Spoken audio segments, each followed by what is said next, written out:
Hi everybody, it's Kelly and I'm here today to do from Shirley's Cottage, and today is Saturday, September 11th. And when I knew it was September 11th, but then when I looked to verify the date, I was like, oh my gosh, it's September 11th. So I believe it's the 20th anniversary of 9/11, the Twin Towers. And I was telling Sam this morning that I remember so clearly. I was getting ready to take him to kindergarten, to school, when everything unfolded on TV. And I think, oh my gosh, that was, 20 years ago. So just in remembrance of that, just thankful for family and friends and for health and thinking of all those people that lost so much 20 years ago. So anyway, without dwelling too much on that, I just thought I would recognize that it is September 11th. So, and I try to keep reminding myself every day that there's so much to be thankful for, even though this seems to be kind of a struggle for me this year so far, and I'm sure for maybe a lot of you. So on that note, I guess I'll say I'm probably not going to do a Black Thread Studio again this week. I was planning on it, but I think, I don't know what the next few weekends hold, but this weekend, Sam and I are really driving around trying to find him an apartment, and he has a job interview on Monday, but this last week found out he had a spot that we thought was a hernia from the seatbelt, but it just ended up being, anyway, I don't have to go into all that. And then his foot ended up being broke in a couple more places in the middle than they thought. So they told him, when they told him a week ago that it was healing and that he should be walking on it, then they did a CT scan and said, oh, sorry, it's broken more than we thought. Don't walk on it. So anyway, this last week was kind of, we're still muddling through. So anyway, but I am here to do from Shirley's Cottage. Thank you for being here, as always, whether you're a new viewer or an old one. You guys know how much I love you.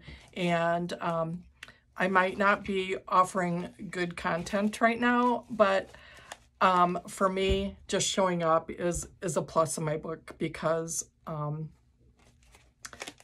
it is. So anyway, I hope that I'm still offering you something, even if it's reading from Shirley's Cottage, because I love reading my mom's columns. She wrote them for the Cambridge hometown newspaper for many, many, many, many years after she retired from her regular life. And these are her columns. So I'm still using my book. I am getting the pages filled, so I'm going to have to start adding more. I think as I add more, I'm going to actually go get some really pretty scrapbook paper. I thought I had a bunch left, but I don't. I think I gave it all to Goodwill. So I want to get some, I did a lot of the junk pages with paper bags and just magazine cutouts and things like that, but just to make it a little bit sturdier and versatile, I'm going to add some just really pretty scrapbook papers in here. But it's working out really well for me. I love keeping it. So this one I grabbed, and my granddaughter Hadley, her birthday was September 9th, and it was her golden birthday. I showed you guys the bag that I made, which she did love. I got to see her open it on FaceTime. And so anyway, she had her golden birthday on the 9th, and I grabbed this article, and I saw Hadley's name in there, so I just thought it would be a good one. And as always, you know that I kind of muddle through on these because I don't read them first. So I'm reading them the same time that you get to hear them.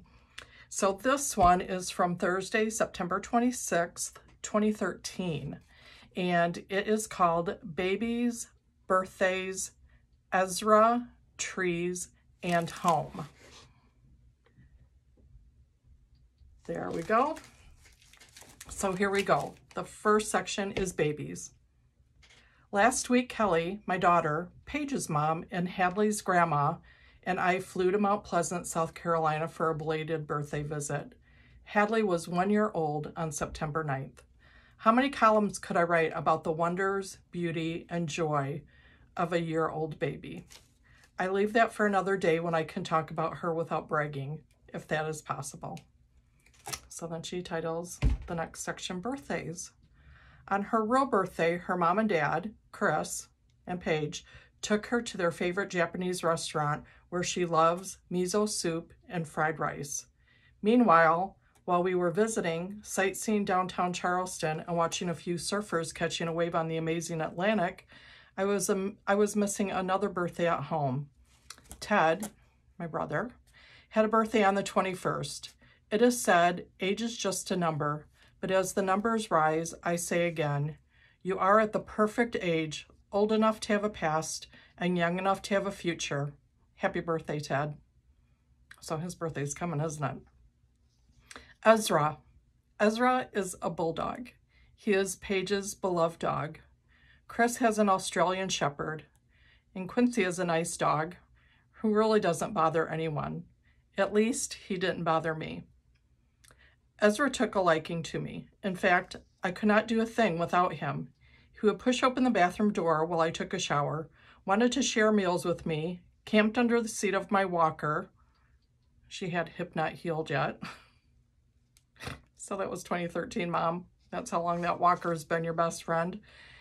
And on the floor by my head, he slept snoring peacefully in his dreams. Was he driving me nuts? Kind of at the beginning. But one night I was watching TV and Ezra was at my feet, looking me straight in the eye. How could I not love a dog with a face like that, who obviously loved me? I know he knew what I was saying when I said, you are a good boy, Ezra, and I love you too. Okay, trees. During our visit, besides the ocean, I was impressed by all the trees lining the roads and even some highways. Some had moss hanging from their branches. Some made arches over the road with their greener than green foliage, and there were some with dead branches. I said to Paige how I loved all those trees. She said they love their trees in the South. I love living where I do, but I wish I could say the same about us. So many trees have been cut down because they were dead branches or they were in the way of something more important, like having a view or being in the way of some sort of progress. I might have to interject here. I have a feeling this might be when neighbors cut down big old trees that were down by our pier at the cottage. And I'm wondering if that's what she's referring to. Kind of a sorry, bad soft spot. Anyway, maybe why I hate to see the demise of trees is because Rockford, Illinois is my hometown. It was the forest city until the elm disease took so many thousands of trees, among them those in our own yard. When they have to go, they have to go. But I'm just wondering, how many have been around and for 100 years or more only to die by the saw with no respect to age? Okay, this one's called Home. And so with my travels over, we pulled into the driveway at 11 p.m. The cottage looked good, even though a painting party is long overdue. I was home, right where I wanted to be, where the heart is, and where the kitchen calls for its chief cook and bottle washer. Chicken salad is one of my favorites. There's one of her oh so famous transitions from the column to the recipe. Shall I read that again? And where the kitchen calls for its chief cook and bottle washer. Chicken salad is one of my favorites. Chicken salad with mandarin oranges. Oh, I absolutely love this one. Okay, you will need 3 cups cut up cooked chicken breast. I like to shred it after it's been in the crock pot all day. 2 tablespoons of lemon juice, 2 to 3 cups thinly sliced green onion, half a cup of seedless grapes, halved, and a 1/3 cup of mayonnaise, and salt and pepper to taste. 1 11-ounce can of mandarin oranges, not drained. Really, not drained? Half a cup of toasted silver slivered almonds. Combine chicken, onion, lemon, and refrigerate until serving. Toss chicken carefully with grapes, oranges, almonds, and mayos. Serve on leaves of green. Enjoy. That really, really, really, really sounds good. That one really sounds good. I'm so hungry for that right now. Okay, that was babies, birthdays, Ezra, trees, and home with chicken salad with mandarin oranges. That was our Shirley's edition from Shirley's Cottage today. And boy, you guys, can you feel summer winding down? We went on the pontoon last weekend, Labor Day weekend. It was kind of quiet for Labor Day. Sunday was a little bit busier, Monday, but you could feel the cooler air. It was still, the sun was still warm, but even going around the lake, we take laps on the pontoon and just chit chat and talk and relax. And as we got around to one side of the lake, it was a little bit chillier, and it was because the sun was in a totally different position on the lake than it is when it's midsummer. So you can really tell that fall's coming, summer's coming to an end. We are planning on going on the pontoon tomorrow as well. So we're gonna milk every single pontoon weekend ride out of it that we can.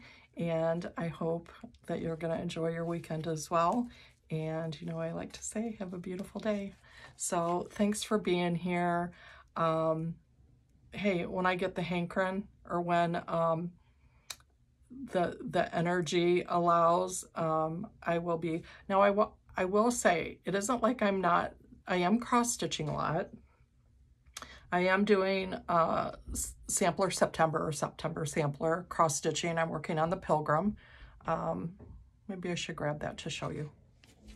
Okay, so real quick, I grabbed the Pilgrim that I am working on for sampler September. So let's say we're transitioning to just a snippet of Black Thread Studio at the moment. What I've been working on is Long Dog Sampler, the Pilgrim. And I did talk about this one a while ago when I went to go see Cece from the Thread Gatherer in Boise, Idaho, back in the end of April. She helped me pick out, well, look at all these colors I have. All these, and I'm not a purple person, but I'm pushing myself outside my box. So kind of between purples and browns, and maybe even a little charcoal. She helped me pick out Chimney Sweep, which is this really pretty eggplant color in her silk threads. And so the majority of it is going to be Chimney Sweep. The lettering is in, I think it's called Mahogany Wine. Yep, Mahogany Wine is Thread Gatherer. Whoops, this one right there. Little variegation. And then I'm filling in with some DMCs, but that's how far I am. The completion of my labors. I've started the frog, that little blackbird I love. I did the rooster. So I'm really excited about this one. And I did start in the middle. So I started like somewhere around here. But I'm excited about that one. It's not a traditional sampler, but it is a long dog sampler. So that is the one I'm kind of, because my brain can't handle too much thinking this month, because it's overloaded with Sam, my brain. This is about all I can handle to think of, and it's because they're pretty much all the same colors, that if I mess up and pick the wrong color, it's not going to matter. So I'm working on this one. I will say probably monogamously through September. And I do want to show you my friend Linda, who sent me a note and said that her friends call her Van. So now she's my friend Van. She has sent me a couple just really thoughtful little Stitchy Kindness gifts. And this one, she participated in the Great Floss Drop trade that was started by Michelle, Mama Loves You GB in Great Britain. And look at these. I did get these, was it last week? And look at these. I'm not even trading. I want to trade. Maybe I still will. But look, I'm reading what she has on the back. Hi, Kelly. I made these for the Great Floss Drop Exchange. I wanted you to have some. My friends call me Van. How cute is that? And then on the back, she has DMC with the number. And she put them in the cutest little card that she made that says, you're beautiful for Halloween, and the cutest little fall card. But then before, she had sent me this tag, and I'm actually using it for just a little cute floss drop tag, because it has like the purples in it for and you know, it's not needed, it doesn't do anything, but boy, when I pick these up, every time I look at that, I think of her, and it just makes me happy because it's something pretty to look at. So I'm working on that. I'm going to continue working on that, and continue on my project this month is helping my son get well and get his life in order. So I'm kind of thankful that I have this time to be with him and try to interject some mothering all over again, and see if this time some of the things I try to teach him take hold a little bit deeper. So he's such a good kid. So thank you if you've been praying for him, and for him to get well. And hey, how about get an apartment and a job? That's what Jim's praying for. So, okay, everybody, that was a little bit of Shirley's Cottage, a little bit of just what I'm working on here in Black Thread Studio. The other thing that I'm working on that I can't share, that I thought I was going to do this weekend, is it's a secret project as a gift, and I can't show you because I can't, because they watch the floss tube and they'll see what it is. So I can't share that until it's actually done. So I'm gonna sign off and tell you thank you for being here again, and I hope you have a really good weekend. Enjoy, because, well, some of us are really looking forward to fall. I know my daughter Paige and her kids are fall babies. They love Halloween in October. So for those of you, and I do, but I love summer too, so it's kind of bittersweet for me. Anyway, plus it's getting, see, I can't quit chit-chatting. It's getting dark earlier, like 7:30. Jim and I are ready for bed. It's like, no, we have to stay up at least until 10. Sometimes that's hard to do. So anyway, thank you for being here, and I'll see you later. Bye-bye.